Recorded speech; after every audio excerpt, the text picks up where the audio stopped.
continue the conversation on DeAndre Hopkins, we have some news from the NBA. Milwaukee Bucks hire Adrian Griffin, former Toronto assistant coach, as their head coach. No, it was right there. Oh my God! Can I grab this up? Please. I would have went with Nick Nurse. Look, I think Mike Budenholzer was long overdue in Milwaukee. I don't think he was a good coach in terms of adjustments. I think the 2021 championship extended his time there. I think it was inevitable that they were gonna get rid of him. I would have went with Nick Nurse. He won a championship in his first year with the Toronto Raptors. He's an excellent defensive coach. He makes excellent adjustments. I feel like he was their guy, and ever since he got let go, he was the most surprising fire of this offseason because I wasn't surprised by Budenholzer or Monty Williams. Mm-hmm. He was the most surprising. I thought that he'd be the first coach to get picked up, and he was going to be the head coach of the Milwaukee Bucks. Well, you look at this, you're picking up a guy who was able to learn under Nick Nurse. Sure. But it's not Nick Nurse. It's not Nick Nurse. Maybe Nick Nurse adjacent, if you will. Sure. So we'll see how that works out for Milwaukee. They had their head coach after firing Budenholzer after a number of years and a disappointing end to the playoffs.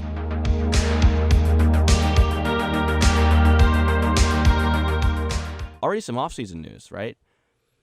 We got 2 teams left, and then we got, 28 other teams that are trying to figure out what the heck are they going to do in their future. And there's a lot of head coach openings, lots that have been filled. And let's start with Frank Vogel. Obviously won a championship with the Los Angeles Lakers, among other roles he's held over the years, but that's probably what he's known for most. He has become the next head coach of the Phoenix Suns, a team that had another tumultuous end to the season. They traded for Kevin Durant mid-season. Obviously, Chris Paul hurt in that series that they lost against the Denver Nuggets. So, guys, does Frank Vogel to the Suns make sense? Does he bring enough to the table to run it back next year? What do you guys think? Can I ask a practical question? Of course you can. Does Frank Vogel like getting hurt? Because the last 2 jobs that he's taken, he's had to coach superstars that probably didn't respect his basketball IQ. Yep. Yeah. Why is this job going to be any different for Frank Vogel? You have Durant, Booker, we're assuming Chris Paul will Big be egos in the room. DeAndre Ayton is supposed to be there. We know him and Monty Williams didn't get along all the time. If I'm Frank Vogel, why am I taking this job? He basically had the same sort of gig in L.A., dealing with LeBron James and Anthony Davis. I think for Frank Vogel, you forget he was the head coach of the Pacers as well, and he had a star in Paul George, a wing. He's different. But he's a defensive-minded coach, and that's really going to where it's going to be playing into the strengths of, guys like maybe Kevin Durant. You saw the Suns get exposed in the playoffs defensively, and I think Frank Vogel will be able to pick up that slack in a way, and, he had recent success, obviously, in the bubble with their championship with the Lakers, but whether you want to call that Mickey Mouse or not, we could definitely. Well, I think now it's been validated by the Heat, but hey, the Lakers lost the conference finals, so maybe their ring doesn't count, but the Heat getting to the finals does. I'm kidding, obviously, but yeah. But it is. I think you definitely will get to the finals later. But Jimmy Butler is not just Jimmy Butler in Orlando, Florida. He is Jimmy Butler everywhere. Go on, Dan. But yeah, you're right though. I mean, it's going to be some unanswered questions. I mean, they beat the Clippers in 5, and then they lost to the Nuggets in 6. This Suns team. There's a lot of expectations when you have Kevin Durant and Devin Booker, and especially how well Devin Booker played this year. As a Suns fan, you gotta hope that Frank Vogel is the answer to maybe bring them the chip. I'm not discrediting what Vogel's been able to do elsewhere in a place like Indiana with a Paul George. All I'm saying is that Paul George is very different than having to coach LeBron James or Kevin Durant. True. And I just don't know if he was the guy for this specific job. I really would have liked to have seen Nick Nurse get this job. By the way, I know we're going to be talking about Nick Nurse eventually, but I think this would have been a good fit for him. If Doc Rivers was looking for work, maybe Phoenix would have been a nice fit because he's kind of been around the block forever. So someone like a Durant would have no choice but to respect a Doc Rivers, or at the very least cooperate with him in terms of scheme and different practice habits. Because if you remember what happened in Brooklyn, Durant was infuriated at the fact that the practices weren't really rigidly run at all by Steve Nash. It was something he openly complained about. So he wants to cooperate with whoever the head coach is going to be, but you can't have it be a situation where superstars push over your head coaches, and I think you're chartering on that territory when you hire Frank Vogel, who was pushed over by LeBron James in Los Angeles. Right. I think that's kind of part of and I don't want to paint the NBA in a negative light by any means, but the superstar culture where, you see the memes on the internet, le GM, that almost the star player drives the decisions of the team, and that maybe the head coach doesn't have necessarily that same level of power. And to that point, like one of my best friends from high school, big Suns fan, he said he was a little bit disappointed. He wanted Kevin Young, who was the associate, to be promoted. But he said overall, like Vogel, I'm quoting him, pretty inoffensive choice. And this is a diehard Suns fan. Like, it's just it's inoffensive. It's a good hire, but doesn't do a whole lot, right? It's just another guy, a known name, to stand there on the sideline, a guy with obviously championship experience, a defensive-minded coach. He'll do all the right things, but is it the best outcome? Maybe not. But I don't know. That's just a take from a Suns fan. But I think Vogel at least brings good publicity because, yeah, he won a championship. When you hear the name Frank Vogel, it means a lot more than a guy like Kevin Young, the associate coach for the Suns. But all the great coaches have to start somewhere, right? All of them are assistants somewhere. They got to get promoted. So you really don't know what you don't know.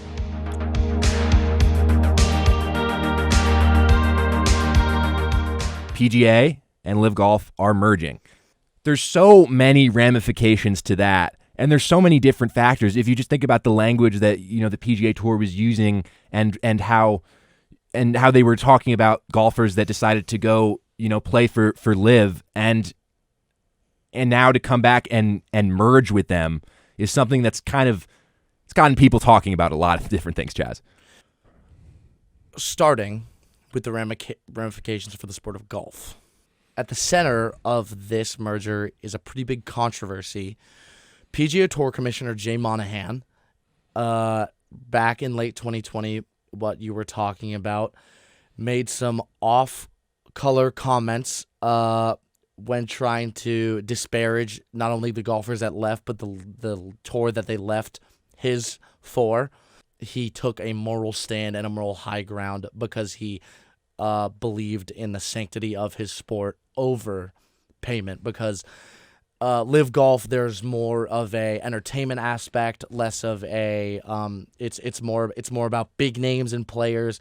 Players have more of an ability to cultivate their own brand with Live Golf, while on the PGA Tour they do have their own brands, but it's more about the sanctimony and the spirit of the capital G golf. Then he merges with the league that he disparaged 3 years ago. The level of hypocrisy that came out of the PGA commissioner's office is something unlike I have ever seen in the world of sports. In the first place, taking that moral high ground and choosing to vilify your former athletes, and then to join alongside them and act like it was just a big mistake, and now 3 years later suddenly it's the best decision for the PGA to merge with Live Golf. Now, taking it to the actual sporting side of golf. This could be interesting. Golf is on the rise. It's one of the highest it's one of the highest growing sports in the world now, considering the endowment that the Saudi PIF gave to Live Golf. But I think that this could I don't know how this is going to go. It could either disparage the sport and make it more about entertainment and money, or it could bring golf to a wider audience, which is always good for the sport. Yeah, and I think, some of the language that Monahan's been using to try to, describe why now, why the merger, and saying it's about growing the game of golf and how they've seen golf. It's becoming a much more global sport, and it's growing outside the U.S., and in order to do that, you have to do something big. And he said a quote, "The game of golf is better for what we've done today." That might be true, but to me, to try to vilify all of your golfers who left for Live Golf, and I think that's a totally fine and rational moral standpoint to take. That's totally cool. To say, okay, I'm taking a moral stand. I will not take this money from Saudi Arabia that's extremely problematic and it's funded by the state, and I'm not going to do that, and I don't think other people should do that. It's a totally fine moral standpoint to take. But then to back that up as soon as you're offered and as soon as the money's on the table to do a merger, and to just kind of walk back on all of that, because it's not like he was saying, okay, if you want to go play Live Golf, go play, go beyond that tour, and that's fine. He really, really, really vilified those who made that decision. And I think for him now, he said this quote, listen, circumstances change, and they've been changing a lot over the last couple of years. Yeah, well, what changed is, Live Golf started offering incredible sums of money to those golfers, and you're worried about the legitimacy of the PGA Tour, and you think you have to do something about that to fix it. I want to touch briefly before we move on about sort of the ramifications that go beyond the sport of golf. When it comes to, the Kingdom of Saudi Arabia and other countries there in the Middle East, we see it in soccer all the time. Teams like PSG, Manchester City, that are almost entirely funded by a state, even though it might be not be, written that way on paper, so legally it's fine, but it's essentially a state that is backing these teams and doing that. And we're seeing now in Saudi Arabia, in terms of soccer, a lot of big players going there, Cristiano Ronaldo and N'Golo Kante, the most recent ones. But I think this idea that, money talks, and a lot of people don't care where the money comes from. But in terms of the global sporting landscape, whether you like it or not, like, money is what moves things. And I have a lot of problems with the Kingdom of Saudi Arabia, as I'm sure you do, Chaz, morally. But in this business of sports, it's money is what moves it. And it seems like more and more this money is coming from different places.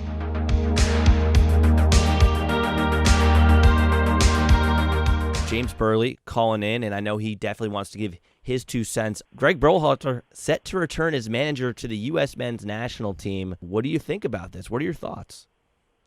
I think what it says to me, without getting into the tinfoil hat conspiracies that you read about a lot on Twitter with regards to U.S. men's national team coaching, it says that, there was a real desire to maybe move forward in a different direction, but based on the many candidates that supposedly the new sporting director, Matt Crocker, talked to, there was no direction that would have been better or more inspiring than one that Greg Berhalter was leading. And I know that might sound untrue or maybe deceptive to some fans, but I think based on the track record that Greg Berhalter had and some of the relationships he forged with a lot of these players, some of the quotes coming out from the guys themselves, guys like important players like Christian Pulisic, Tim Weah, and Weston McKennie all coming out in support of him, it can't be that surprising when these many people and these many forces within the community, prominent members, are speaking so highly of him, despite, I think, some people know what happened right after the World Cup with the whole Reyna debacle with Gio Reyna and his parents. So there's a lot that surrounds this issue, but I think right now it's a bit of a healing process for some, and for some more, it's a continuation of what was already a good thing. And James, you and I have texted about, this is Nick, by the way, Nick Guzman. We texted, when the decision was made, and I was on the fence, but I think I've sort of come more over to your side just because I've spent a little bit of time on the great app that we call Twitter and reading everybody's takes about Greg and about why he's a bad coach. And I think it comes down to really a couple main things. I think people, first of all, they underrate Greg and what he's done with his team and how much the players adore him. I think, when you listen to the players speak about him, it's clear that there's this admiration there and that he's forged a bond. Yes, you can talk about, what happened with Gio Reyna and leaving Ricardo Pepi off the World Cup roster. But I think the Gio Reyna situation is a whole nother thing within itself. He didn't play him at the World Cup as much as he probably should have. And in return, he gets essentially blackmailed. Like, that's not a fair trade-off, and that's not something that I think Greg should be penalized for at all. I think people also overrate, the type of coach that we can attract as a national team. You think about the way the rest of the world thinks about soccer, and I think the way they think about their national teams is very different than the way Americans view their national team. I think a lot of Americans who don't necessarily have an identity with an MLS team, maybe they have a European club that they like, but you don't quite have that close bond. So the national team feels like it's something that you can get close to and that you can love. And I think for everywhere else in the world, the national team is just an addition to what your club is your first love, and your national team is sort of an extra thing on top of that. So I think because of that, people inflate how attractive this job is to be the manager of the United States men's national team. And I think, some of the names early that were crazy, like Zidane or those names, that was never going to happen. But then the list that seemed to come out was, Jesse Marsh, Thierry Henry, Patrick Vieira. I think a lot of the candidates, that people want a top European coach to come, take charge of this team. I don't think that's realistic. And I think people also, when you look at Greg Berhalter and what he's achieved, don't give him any credit for that whatsoever. And I think he deserves credit for winning the Gold Cup and winning the Nations League and taking this team to the round of 16 of the World Cup. Yes, he got thoroughly outcoached by Louis van Gaal. I will be the first to admit that. And some of his roster selections I'm not a fan of. I'm not going to go to bat for Greg always, but I think the reaction to this decision has been a little bit unfair towards him, in my opinion.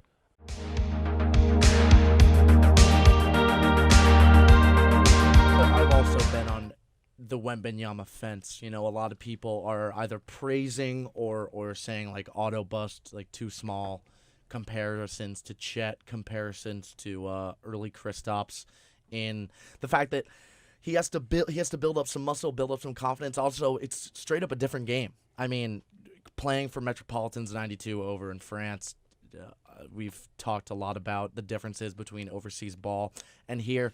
I think it is the correct pick for what the Spurs need, because they, to be honest, have really nothing going on down there.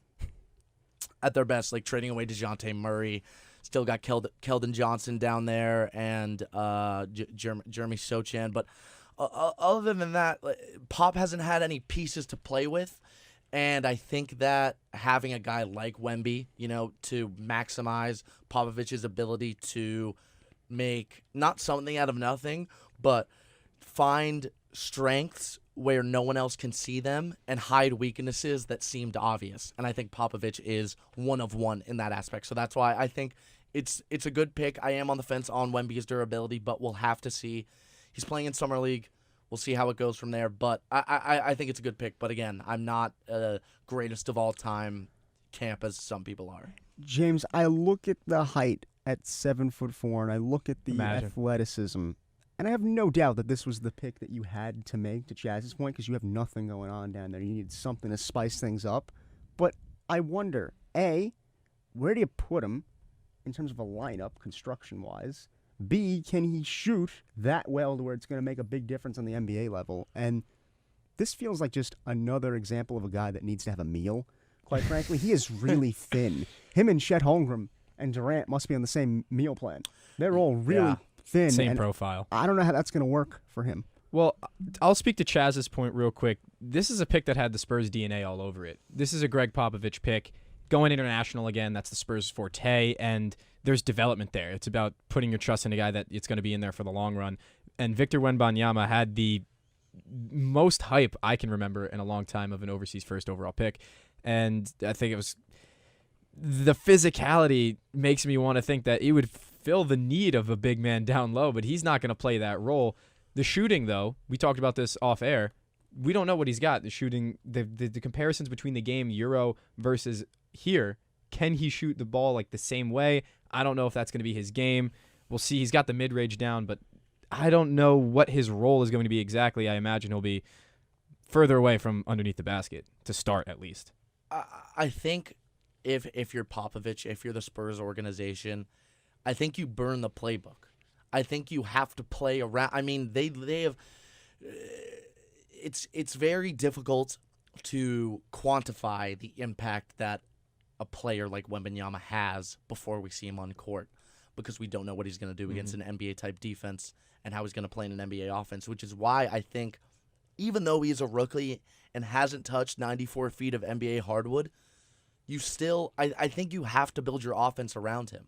I think he can be that good, and I don't see any other way where he succeeds in San Antonio without being the guy right off the jump.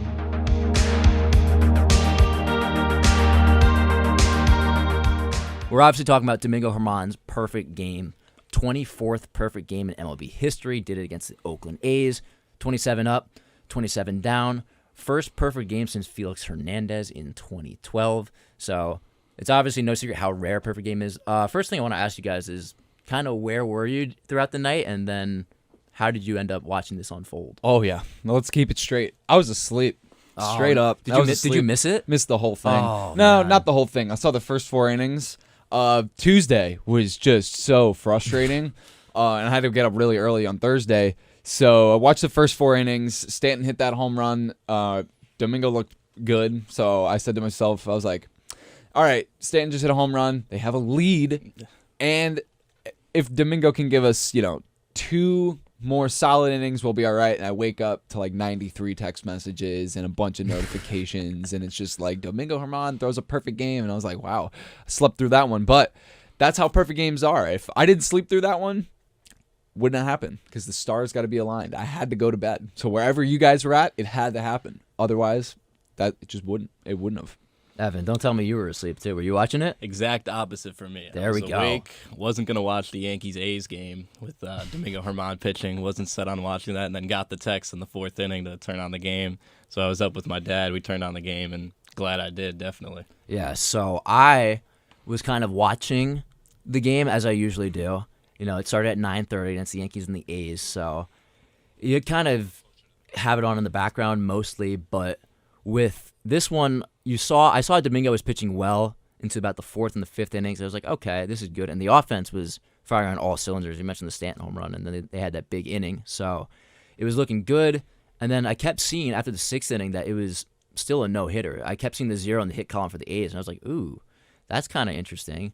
But then I didn't realize until the 7th it was a perfect game. And that's when I really started to lock in, and I was with a lot of my friends, and they were like, why are you locked into an A's-Yankees game? The Yankees are up 9-0. Like, what's going on? And I don't like jinxing the perfect game, so I'm like, hey, Domingo's pitching really well. You should probably look at your phones. And obviously he ended up completing the perfect game. And it's kind of just crazy that we get to witness that. And I don't think we realize how rare a perfect game is. 27 up, 27 down, no base runners. I mean, it hasn't happened in like 10-plus years, and that's what kind of shocked me. So we witnessed a rare moment in baseball history the other night, and I think it's a privilege to be able to come on here and talk about it because we don't always get opportunities like this. Perfect games are awesome. Like you said, Brian, it hasn't 11 years. 2012, I think, was the last one, right? Felix Hernandez.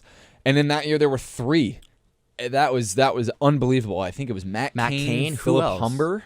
I don't know if you remember that one. That's what makes perfect games so perfect. Yeah. Philip Humber. Drop third strike. Brendan Ryan.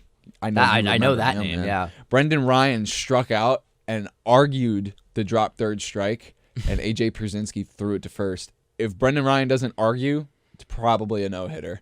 Perfect game for Philip Humber, and then the king, Felix Hernandez. We haven't seen one since, and that's because pitching has just completely changed since Felix Hernandez's perfect game, and that really wasn't that long ago. How pitchers are labeled as pitchers, it's just completely different now.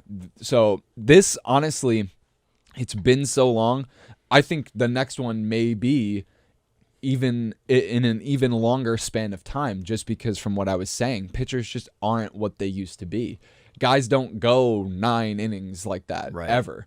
You'll get your 5, you'll get your decision, maybe 6, and then it's back. Then it's on to the bullpen. So it was truly remarkable to actually see it. We got robbed of 2. Galarraga. Oh yeah. 2010, and I'll throw Max Scherzer in there. Jose Tabata leaned into that one. Mm-hmm. That still was a no hitter, but still, perfect games. There's a reason they're called perfect. It was an incredible night.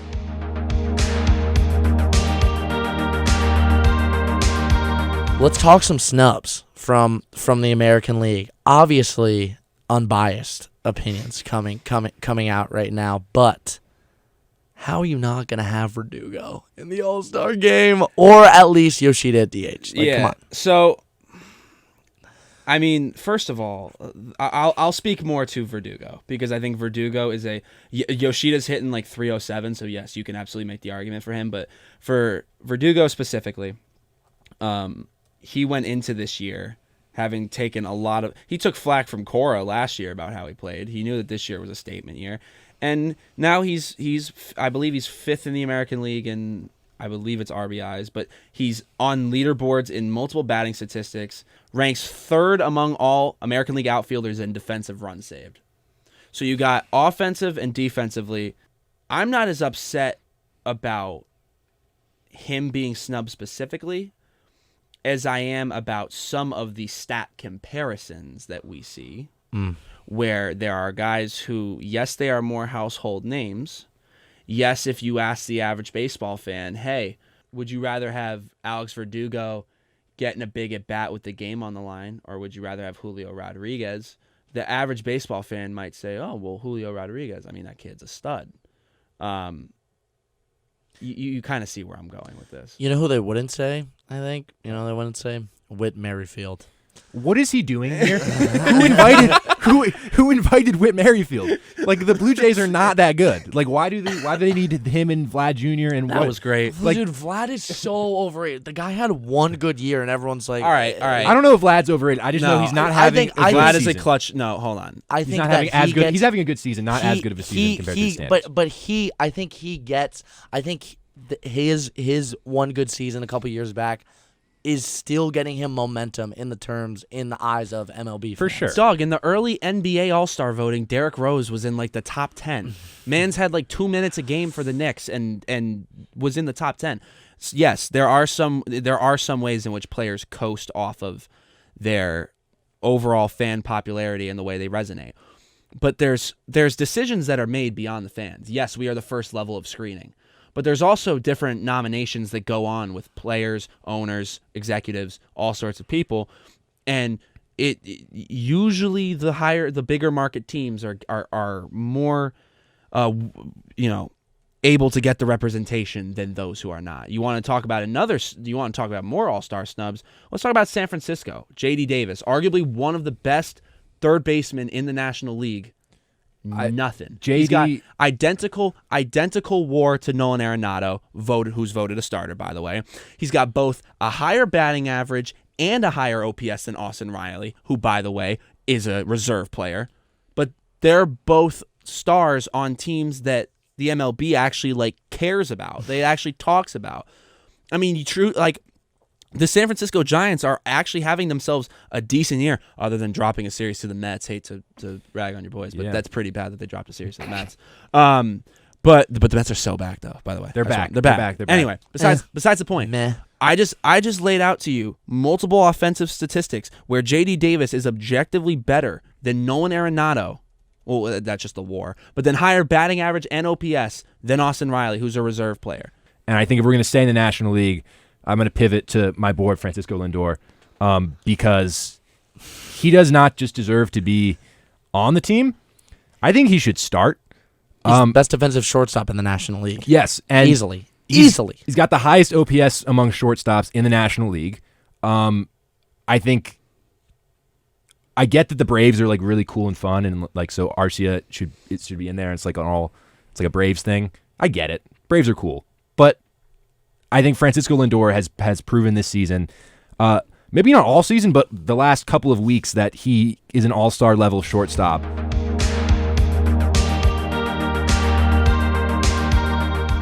And I want to start with the WNBA because history was made the other day.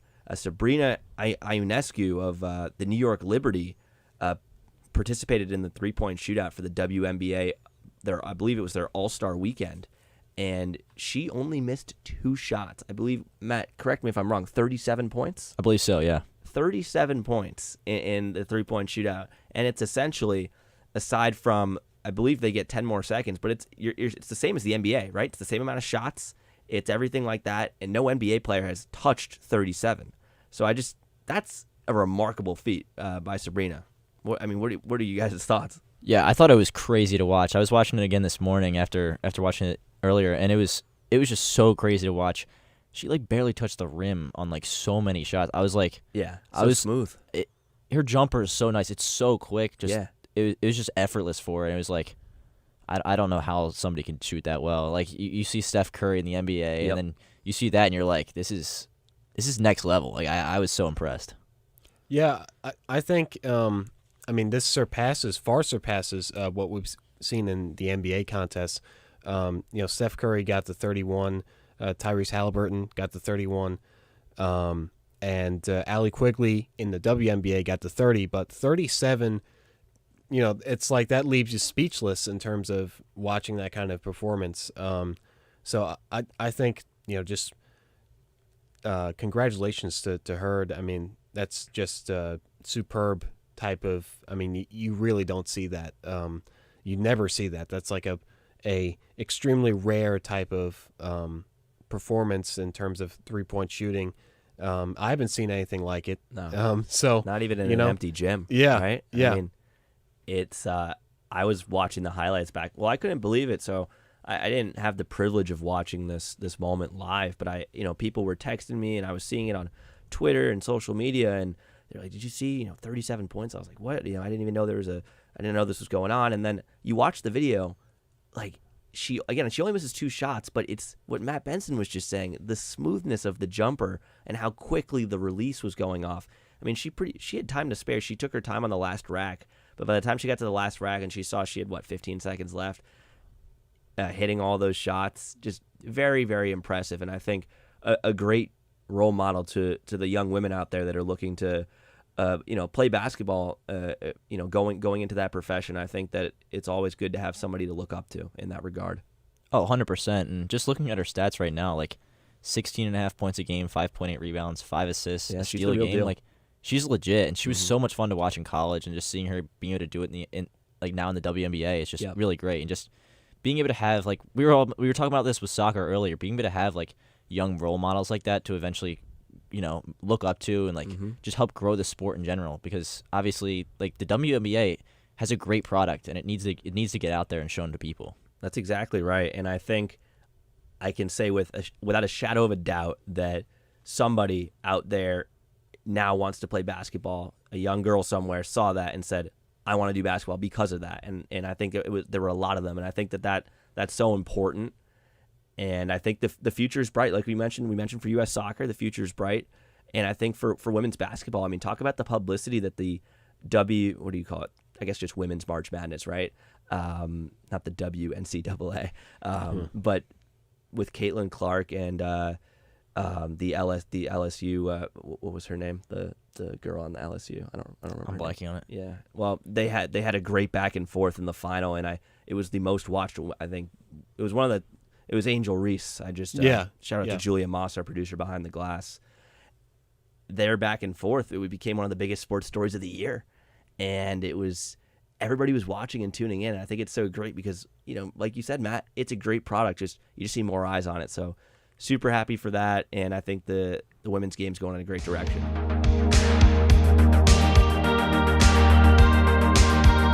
I think one of the reasons that Barkley goes into camp is because why would you hold out? Running backs have no leverage right now. If you hold out, you only hurt yourself. I think we even saw that with Le'Veon Bell, who admittedly got his contract, right? Got a bag with the Jets.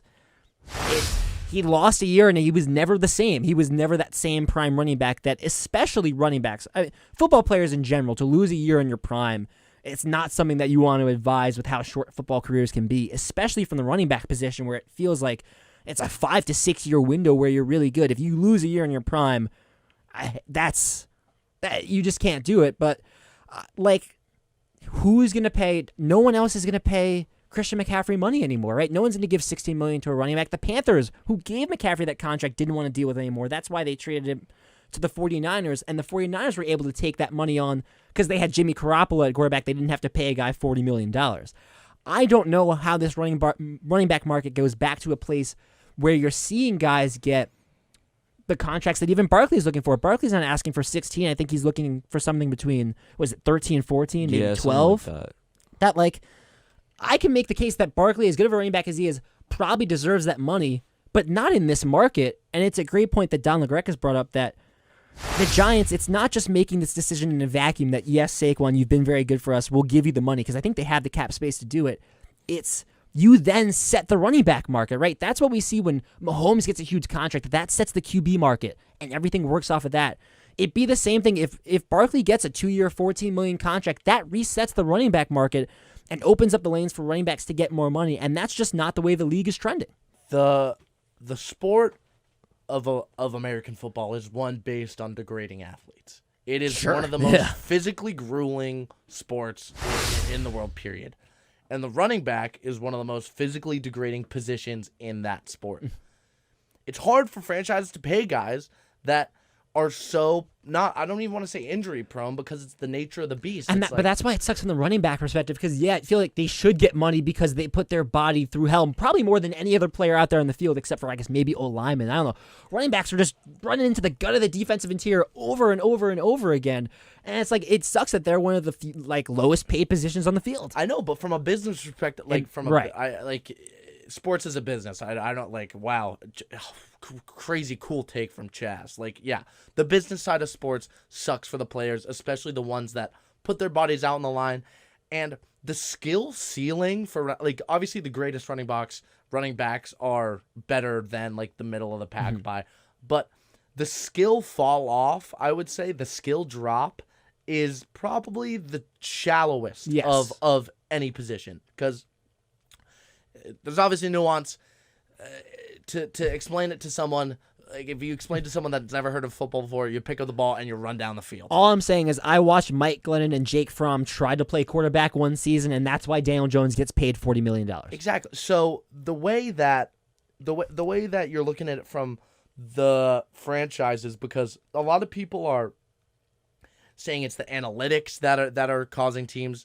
Because of the analytics revolution, teams are looking at running backs differently. The media is causing a lot of people to look at running backs differently, which is the way they're categorizing and kind of trivializing the injuries that these guys go through. People like to dog on CMC. Dude, the guy was elite at his position, the most elite. I mean, I know football and fantasy, but there's a reason running backs go first. You know what I mean? Because they are high skill, but they're also... The top guys are the top guys, but from an actual football perspective, it's a replaceable position. But what I don't get is you pay Daniel Jones $40 million and you can't pay Saquon an extra few million. But I think it's not that they don't but then have. You don't do that. It's not that they don't have the cap space. It's that I think they're looking at it would be irresponsible to give this running back $12 million over for 2 years. When no one else at that position is getting that money anymore. Josh Jacobs just led the league in rushing and can't get a contract. But that's the heart and soul of your team. Is Josh Jacobs not the heart and soul of the Las Vegas Raiders right now? I mean, maybe Devontae Adams, but And with Daniel Jones, I mean, you need Daniel Jones if you're the New York Giants. Well, you know what I mean? Here's the other thing, right? I think you would give him that contract if you ever feared that Saquon was going to leave. I think they realize Saquon's in a position where his only options are play on the franchise tag or hold out a season, which Saquon's not going to do that. Unfortunately, they had Saquon boxed into a corner.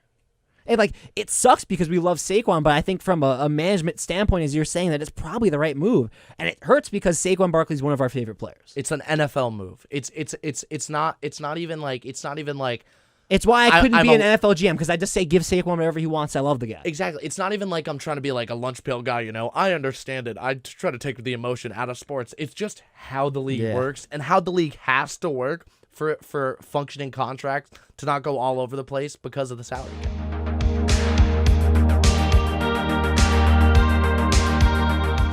The list of their deadline.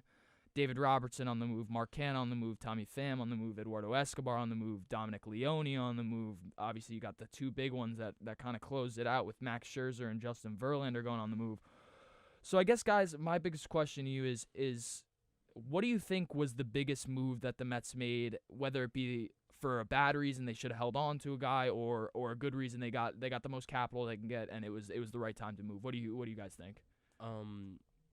Well, they're 9 games under 500, so it doesn't seem like necessarily a time to be buying at the deadline. Definitely seems like a time to be selling, and guys like Scherzer and Verlander definitely seemed like pieces that would get moved in a fire sale kind of situation. I like the Verlander deal a lot because I like Drew Gilbert a lot from Tennessee, the prospect they got. His AA numbers are decent. They're not incredible. But I kind of like that move. I didn't think Verlander was moving the needle metaphorically for this Met team. I didn't really feel like he was, moving a lot in the positive direction for them. I did feel like Scherzer may have had more lowlights, but he also had more highlights. And I feel like that was the kind of move. I mean, obviously, Luis Angel Acuna, Ronald Acuna's brother, was also just a key acquisition kind of in that fire sale that the word I used to kind of describe that earlier. But both of those moves, the Scherzer and Verlander deals, I feel like were definitely good moves to make, and I think that propels both of those teams from playoff teams to maybe contenders. But yeah, I think those two moves were good. Obviously, it kind of puts a disappointment over the season. That's just going to be there now. But yeah, I think the moves that they made for the situation they were in were definitely stellar. Yeah, I really have to agree with the moves of Verlander and Scherzer, getting Luis Angel Acuna and Drew Gilbert. And what you're really seeing the Mets doing right now is they're buying prospects. I mean, they spent well over $50 million on really just trading for prospects, especially in the Scherzer and Verlander trade for Acuna, Gilbert, and a couple other players. So I think those were by far the two biggest moves the Mets made. And you hear Ronald Acuna Jr. talk about his brother, telling him that, oh, he's going to be a superstar. He was more advanced than he was at his age. So really, this is just kind of a big test for the Mets down the road. It's been a really disappointing season so far, but it's definitely a turning page in which they're going to get a lot younger. They're going to have players that they can have control over for a longer period of time. And really, it's just going to be a test to see how these players play out. So it's kind of a risk. It's kind of very risky because they're still just very young prospects, and you're not exactly sure how they're going to turn out. Look at Brett Beatty right now. He's slumping, but it's also like it can be rewarding if they do turn out. Yeah, and I think the control that you mentioned is really important too, because not only is it that they have them with that control for so long, it's also that they're not going to be on these Max Scherzer, Justin Verlander $40 million contracts where it's going to be burning a hole through the Mets budget. These guys will be under control. They'll be in ARB for a bunch of years. They'll be renewable for a bunch of years. They'll be able to be under control, but also not just that, at a cheap value. And I think what's interesting about Luis Angel Acuna is, like you said, Ronald talks very highly about him, and everything I've been reading about him is kind of he's very similar to his brother, where they've got that insane base stealing ability, and he's got a great contact bat. The one thing that I've heard is not really there with Luis Angel as it is with Ronald is really just the power. But I think that's something that you're not really too concerned about, especially this early on in his development, and that's something that could definitely be developed. But also at the same time, the Mets are taking a bit of a risk with him because they are sending a big chunk of change to Texas in the Max Scherzer deal in order to get a better prospect in return, obviously, so that because Max Scherzer's value is not at its peak, obviously, but Luis Angel Acuna is a great prospect. But I think the Mets are paying what, 35 million next year to Scherzer or something. It's like the Rangers are paying the cheapest for Scherzer out of the three teams, the Nationals, the Mets, and the Rangers. I think the Rangers are only paying him $10 million, and the Nationals are paying him 15, and the Mets are paying him like 25, 35. I believe it was 22. I think to Scherzer. Yeah. And I mean, it's just it is a risk, but I think it's a risk that's definitely well worth it. And I mean, name value alone, you saw Twitter blowing up about how it's going to be Acuna versus Acuna in the NL East. I mean, it's definitely a good move for the Mets, and I think the Verlander move, in my opinion, is the better move because you're getting Drew Gilbert, like you mentioned, the Astros' #1 prospect, but you're also getting Ryan Clifford, who was drafted in 2022, and I've been reading on Twitter that a lot of people in the Astros organization actually think that he's a better prospect in the long term than Drew Gilbert is. So I think it's very interesting to see how those two moves play out, because I feel like those are the two biggest returns, or at least the most notable returns, because obviously in the Eduardo Escobar deal, they were able to get some top 20 prospects in the Angels organization, which you could always grab those arms. But I think that the Scherzer and Verlander deals are the most interesting, obviously because of the names that are going away from the Mets, but also because of the future that you're getting in those three players that you're adding. But I think that overall, like, even the David Robertson deal, which at the time kind of people were questioning because it was a little further back. It was a little before the deadline, so there was still kind of that question of what the Mets were going to do. But I think that was the right move to do. Obviously, David Robertson's having a good year. He's up there in age. He's really at, I feel like, his maximum value, and he's under contract for the rest of this year. He's a free agent next year, so it's a true rental, 2.7 ERA essentially, and I think that was the right move, and I think at the time people might not have realized that because they were kind of still riding that wave of hope that everybody has, at least approaching the trade deadline. But overall, I think the Mets had a stellar trade deadline. And I think a lot of Yankees fans in particular are very envious of the way that the Mets handled the deadline because I think they did it very successfully given the circumstances. I'm going to start the show off blowing off some steam. So, look, we're sitting here in WFUV studios in Fordham University's campus. We're representing WFUV Radio, who have produced, some of the greatest voices in sports commentary. We got Mike Breen, Michael Kay, the legendary Vin Scully. And, yes, in their own right, they were all incredible talents who were truly gifted individuals who could paint the story of the game for a listener in a way that was memorable, in a way that encapsulated us, in a way that really truly made us feel like we were right there at the game, even if we were over the radio or on the TV. But not only was that, a key to their success, they also represented teams and represented entities that allowed them to be great. They allowed them to be their rawest, most authentic selves and truly just be their own personality, and that's how we grew to love these guys. Now, I hate to talk so positively about such impactful people as a transition to something this absurd, but I'm going to, as bold of a statement as this is, I think the world of sports commentary took a step back last week. Baltimore Orioles commentator Kevin Brown, who is a very, very talented commentator for the Baltimore Orioles, as I said, was suspended by the owner of the Baltimore Orioles, John Angelos. Now, you think a suspension, oh my God, like he must have said something egregious. He must have said something really out of line.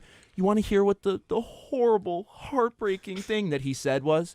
He pointed out that this year, the Orioles, who are having a fantastic season, have gone 3-2 at Tropicana Field against the Rays. And that was a positive high point because in the past 3 years combined, they've only won 3 of their last 18. He stated an objective fact about the team and was suspended. Yeah. It's Jack. You have a feeling of anger about this whole situation. I feel scared. For the industry, for sports media, for sports broadcasters in general. This is like a George Orwell type moment where, it's 1984, and this is like mind control being placed on us by, when I say us, as the industry in general. Yeah. But the owner is just, I don't know what his thought process was behind this. But this is like something out of a dictatorship. This is like, it's like Pol Pot-esque, and that's what's scary about it. It's like, would you want to be working under this kind of ownership?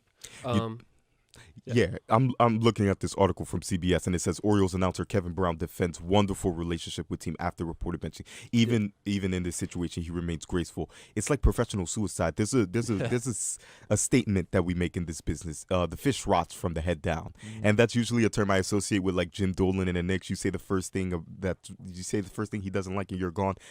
He said the first thing that they didn't like, which was an objective fact, and they kicked him out. Definitely took a step back. I don't even see no reason to be upset. I mean, the Rays have been playing great baseball all year round, so that's not even a bad thing necessarily. But that's just professional suicide. I don't know what other way to look at it. A talented brother as he is, and you just suspend him for stating a fact. I have nowhere to go with this. It's truly hard to fathom how unbelievably dumb this is. Yeah. It's truly like, I feel like I'm losing brain cells just talking about it, because the other thing that's interesting about this whole thing, he preceded the bad statistic with like a compliment. He said they're above 500 at Tropicana this year. That's a change from past years. And I'm sorry, John Angelos, but it's not Kevin Brown's fault that your team has been awful at Tropicana Field. You're looking at a team that is having a fantastic year this year. And by the way, the Tampa Bay Rays also having a fantastic year this year. But the AL East has been a bloodbath. And you're seeing him state an objective fact about the team's shortcomings to prop up the team's success this year. And John Angelos is such a gutless wuss of an owner that he can't even allow some semi-negative discourse that, like I just said, wasn't negative discourse. It was used to prop up this year's successes. Yeah, well, I actually disagree with you on that point, Jack. I don't think he's gutless or a wuss. I think I think he's scary. It's like he's a scary guy. Like, I would be scared right now. And look at his statement. Look at Kevin Brown's statement in his apology to the Orioles. O's fans, I'm a storyteller, and I never want to be a part of the story. The most compelling story in baseball right now is the story of the league-leading Baltimore Orioles, the best, most exciting team in the American League. That's like someone had like a, they were threatening him with death. Yeah, it feels like And a they were ransom saying that, video. that was obviously forced. I'm sure that's not how he really felt. So I feel bad for him right now. And obviously he's been unsuspended, and it's gonna blow over. But this is something to keep an eye on. This kind of trend for you baseball. never want to see that. And for the Baltimore Orioles, this season has made nothing but health. I think that's the word that mostly associates with the Baltimore Orioles. For a very, very long time, they've been the bottom feeders of the AL East. And you have a season in a long time, you're doing good, you're looking good. And this is something you never want to see. You don't want to sully your reputation, because healthy organizations are healthy from top to bottom. It's larger than the players and the managers and there's the bullpen. But it's from the guys in PR, and it's everywhere. So you never want to see this type of guy. They unsuspended him, but this is going to be a stain, hopefully a stain that washes away. We never want to see this in professional sports. Not at all. Not attacking your own guys. Before I send this to break, I just want to make one last little point, because honestly, I'm getting more and more frustrated the more that we talk about this. But, I mentioned earlier that I referred to him as gutless. The main reason that and this is honestly one of the things that infuriates me the most about the entire situation, is even if I strongly, strongly disagree with you about any decision that's made or anything that's said, if you can at least stand on what you say and have a discourse about it, I'll at least hear you out. And I may tell you to your face, look, I don't see this, how you're viewing this whatsoever. Yeah. But what I think is the worst part about this whole thing, and just makes my skin crawl, is that he makes the decision to suspend a household name broadcaster for his team. And then he refused comment when the media asked him. Yeah. It's literally one of those, I did it because I said so. Like, yeah. Your team's making headlines because you already made a stupid decision to suspend one of your household broadcasters, and you don't even have the guts to say to the media when they ask you a question. It's sick. It's lame. I've never cared about the Baltimore Orioles in my life except for the dozen times a year that my team plays against them as a Red Sox fan. And now they're having a great season, and the one time that I do, and there's headlines, and I'm being given a reason to talk about the Orioles, it's because of this garbage.